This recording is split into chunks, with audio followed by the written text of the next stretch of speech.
So with the Chicago Bears sitting at 9, the question is, who should they take? We've heard the name Paris Johnson. We've heard the name Jalen Carter. But is there a sleeper that maybe they should be looking at who's quickly climbing up the draft boards? We'll talk about what Broderick Jones can bring to the Chicago Bears at that actual left tackle position, and if the Bears should be looking at him at 9. All that and more in today's episode of the Windy City Breeze Sports Talk Daily.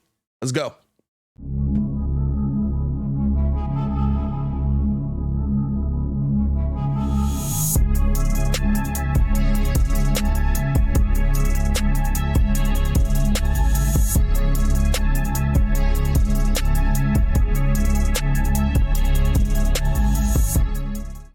Now, if you are new to the channel, please like the video. Please subscribe to the page, man. We do talk Chicago sports daily on this channel. It's the only channel talking Chicago sports, how Chicago talk. So make sure that you get in tune with us, man. So the Chicago Bears, of course, with the number 9 pick in the draft, have a guy in Broderick Jones who is quickly climbing up the draft board to look at. Now, we've heard about Paris Johnson and what he can bring to a team, right? I'm really excited about what he's going to be able to do at the NFL level. I think he's probably still your first selection, seeing as how the Bears have visited with him a couple of times. But that doesn't mean you shouldn't be looking around. That doesn't mean you shouldn't be doing your due diligence in this situation. I think that Broderick Jones is a really, really third option, right? It's kind of always gone, at least to this point, it's been Jalen Carter if he falls, Paris Johnson as your second option, Jackson Smith and Jigba as your third option. I think that third option here might need to change,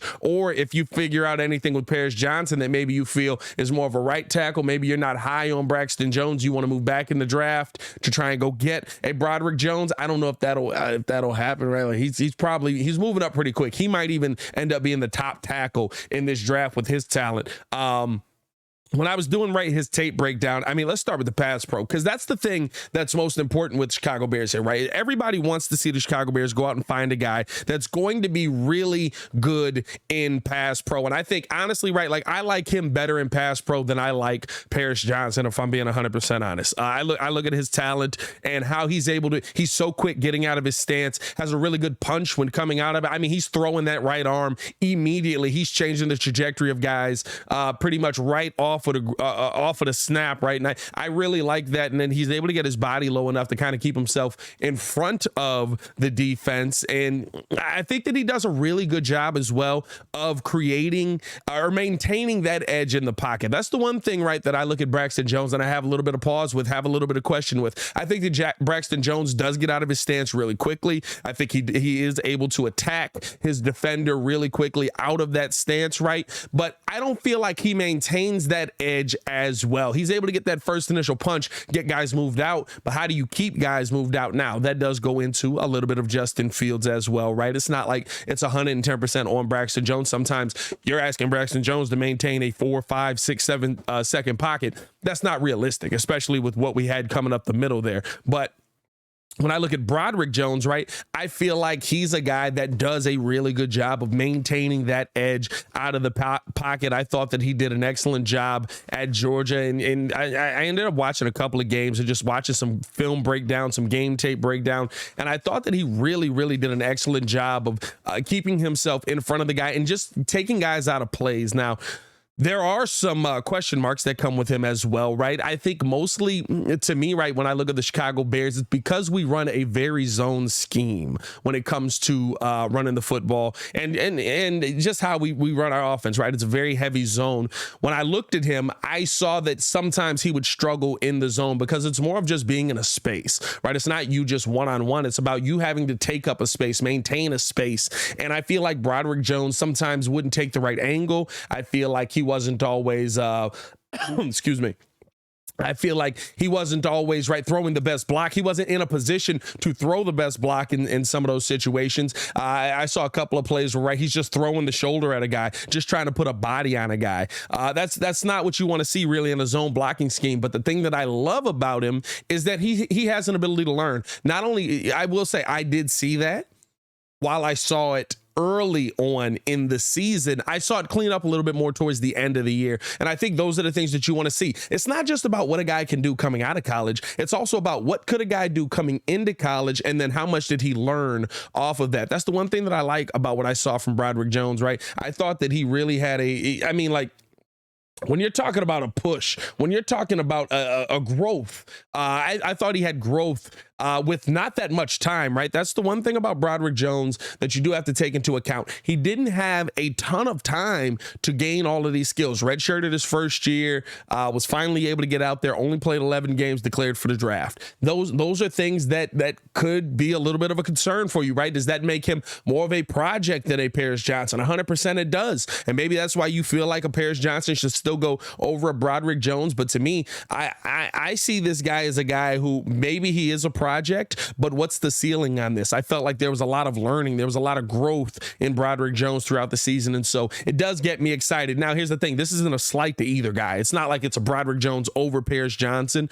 To me, I think the Bears can do really well with both. I think it's more so, how much is your belief in Braxton Jones, right? Do you want a Jones left side of your offensive line, which would be really interesting. But how much is your belief in Braxton Jones? If you believe in Braxton Jones, if you think that he's your left tackle of the future, you probably don't go with Broderick Jones, because I think you move Paris Johnson more so to the right side if you're able to draft him, right? If you believe that Braxton Jones is that guy, you're going to say, hey, listen, I'm going to get Paris Johnson. I'm going to put him on the right side, and I'm my right tackle secured. I got Tevin Jenkins at my right guard. I'll have either Cody White here or Lucas Patrick at my center. Hopefully Lucas Patrick is actually able to play this season. At my right guard, or at my left guard, I should say, I'm either going to have Cody White here, or I'm going to have Nate Davis. Nate Davis probably being the starter in that situation. And then you probably sitting there and feeling like, hey, I got Braxton Jones on the left side.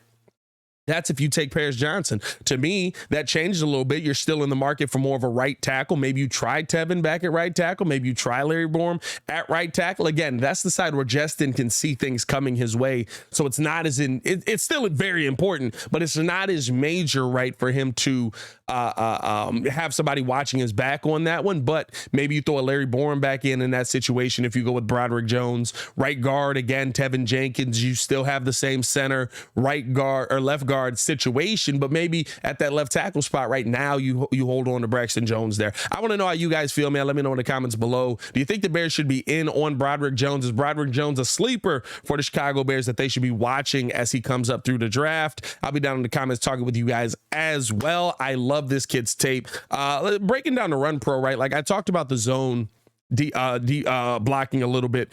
What I will say is that I noticed from him is he's really, really good in power situations. I mean, it's probably where he excels the most. When I watched Broderick Jones in the power, I mean, like he was getting out attacking. You want to talk about a guy who literally, hey, listen, okay, I got to pull here. Now I've got to make this block. I'm making the block. Now I'm keeping this guy not only blocking aggressively, still getting that punch in there really, really well, still keeping my body low enough to the ground to where he's not able to move me, but also I'm keeping control of him, right? Like I saw that on countless situations where his control was so good. I mean, he gets really good push in those power situations, keeps excellent control, keeps his defender right where he wants him. I thought that was really, really interesting when seeing this. It really made me go, man, this would have been a great time to have David Montgomery, because you run power with David Montgomery. I feel a lot better with Broderick Jones standing in there. But not to say you can't go out and find a guy that's going to be able to do that. I don't think that we have one. Maybe Homer a little bit. I don't think Deontay Foreman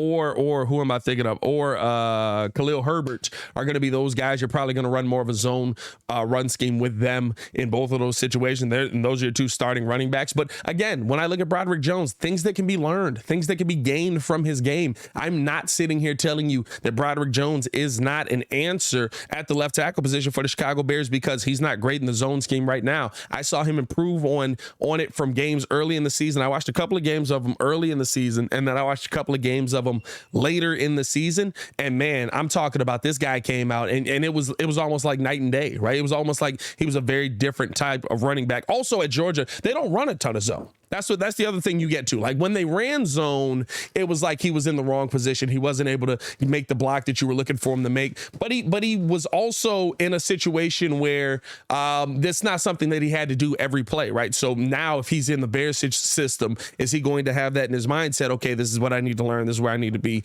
right? I think he'll be able to adapt to that. As far as athleticism, listen, this kid's a monster. He gets out of his stance very, very quickly. He's able to, his speed is definitely on display, especially as a lead blocker. I've seen him as a pull tackle on a couple of plays, right, where he's got to come out from the left side and get a block on the right side. He's still the lead blocker. He's controlling where the defense is going. I mean, like this guy has some speed on him. He's quick to attack on, like I said, on the defense. He's quick to attack. The defense gets into their chest real quick. Nice arms, nice size. I believe he's let me look up his measurables real quick. I do want to bring y'all that as well. I believe when I saw him, he was 6'5". I want to say 311. Let me get this here real quick. Prospect profile on NFL.com. Yeah, so I was right. 6'5", 311, 34-inch arms, 34 3/4-inch arms, I should say, 10 5/8. Right now, I've seen him slated going outside of the top 10. I've seen him at about 14, 15 range. I've seen him as low as 20s in some situations. I don't think he ends up going that low. He plays a premier position. He's somebody that people are going to take a chance on. So I think that he's going to be a high pick. I think eventually by the time the draft gets here, the Bears will have to make a decision on Paris Johnson or him, because you know if you select him, he's not going to be there much longer after you. These are the moments where Ryan Poles gets his money. These are the moments where you have to make the right decision. The good thing is Ryan Poles is an offensive lineman. I feel a little more confident that he's going to be able to make these decisions. So to me, those are the things that really stuck out to me about him. If you guys are interested in the weird part, so here's his combine results. I'm not a big combine guy, right? This is my thing with the combine. I like the combine. I like that I get to see these guys run, but nobody does these things in situations outside of the strength things, right? Like nobody does these things. It doesn't even show that he did a bench press. These are all unofficial on NFL.com as well, by the way. But it says 4.97, 40-yard, 10-yard splits, 1.7. Vertical jump was 30 inches. Like, when's he jumping vertically? When is he jumping vertically? Now, I will say this, that speaking on the jump, how he was able to get to those outside runs on the in becoming the lead blocker, he had like this little hop skip. And from looking through a lot of like details and stuff on different offensive linemen and techniques that they use, apparently this is something that is very well used. That now that I know about it, right, I'm going to be looking for this pretty much every time to see if tackles are doing this. But I mean, literally comes out of his stance almost like a hop skip and then takes off. I mean, this guy has it, man. So to me, yeah, I'm 100% in on a Broderick Jones. If the Bears needed to take him, I would not feel like we missed at 9 if we were taking Broderick Jones over Paris Johnson. I would not feel like we missed at 9 if we took Paris Johnson over Broderick Jones, but I think that Broderick Jones probably fits a little bit more of what the Chicago Bears need right now, because the pass pro to me is so good. And what we're talking about with Justin Fields a lot of times is the pass pro. He can make magic with his feet, but we want to see him throw the football. So is Broderick Jones a guy that the Bears should be looking at, a sleeper in this situation? 100% yes. I don't even know if you can call a sleeper, right? He's going to go top 15 basically. But is he a sleeper in the Bears situation? I think so. I think that he'd be somebody I would love to see the Bears go out and get. Hey, I want to know how you guys feel, man. Let me know in the comments below. I'll be down there talking with you as well. How do you feel about Broderick Jones out of Georgia, left tackle, being a Chicago Bear if the Bears were looking to take him at 9? I'll be down in the comments talking with you as well. As always, man, it's your boy Pat the Designer, back at it again to continue watching our Chicago Bears content. Click the links on the screen, check the links in the description below, or just tune in to the Daily Show. We're usually talking Bears. We're doing that from 9 to 10, Monday through Friday. Appreciate you guys for showing love. As always, man, y'all stay safe out there, Chicago. Peace. I hit the wrong button. And peace.